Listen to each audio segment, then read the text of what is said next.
So a friend contacted me last week asking for my assistance about a severe skin condition that she had all of a sudden. She said she'd been in and out of hospital, and this skin condition was so severe that she had been scratching it red raw. She said, my skin looks like sandpaper now.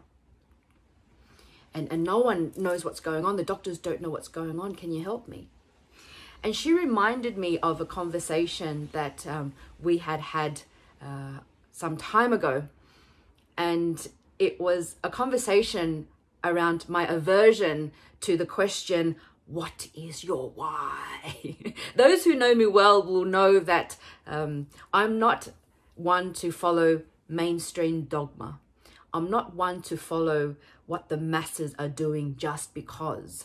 If it doesn't make sense to me, I will always question it. I call it my FYI. Follow your irritation. It doesn't make sense to me when I'm in a workshop or when I'm doing a brainstorm or in a conversation and people ask me, what is your why? And I get it. It's been going around for years, right? And I get that it works in the corporation, in the corporate world. I get that it works with main brands because that is part of their marketing, but everything should be in context.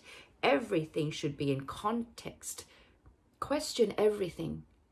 For the individual, for the entrepreneur, for those who like to reinvent themselves again and again and again, and so their values change when they change. Our why changes. But don't tell me about your why. I don't care about your why. Tell me about your who. Who are you when the going gets tough? How do you show up when the shit hits the fan? Do you panic? Do you play the blame game, the shame game, the low aim game? Show me your who.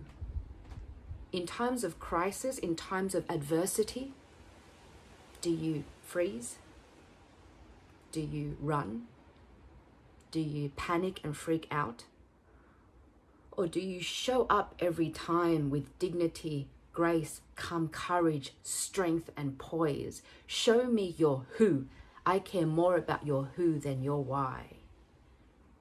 And funnily enough, my girlfriend said to me, Pauline, as soon as I stopped asking why, as soon as I looked deep and looked at my personal situation, because we have to understand that our skin is the major sensory organ. It gets red, it goes cold, it gets hot, we sweat, we get goosebumps, the hairs stand on end.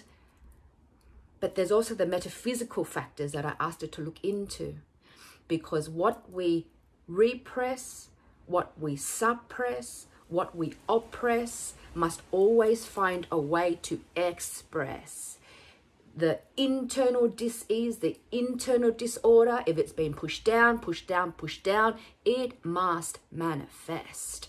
And her internal disorder, her internal dis-ease manifested itself on her skin. And she said to me, as soon as I stopped asking why is it like this? Why is this happening to me? Why did he do that? As soon as I surrendered and let go of your why, as soon as I didn't care anymore about the why and focused on my who will I become? Who will I be? How will I show up? As soon as she let go of the why and she focused on the who, she started to heal. She started to heal again. She didn't need to go and find a cure. A cure is when you have an external reference, when you need to go to the doctor, give them your power so they can do something for you. But when you start to heal, you snatch your power back because you heal from the inside out, emotionally, mentally, spiritually. And so as my friend let go of her why and found her who again, she started to heal again.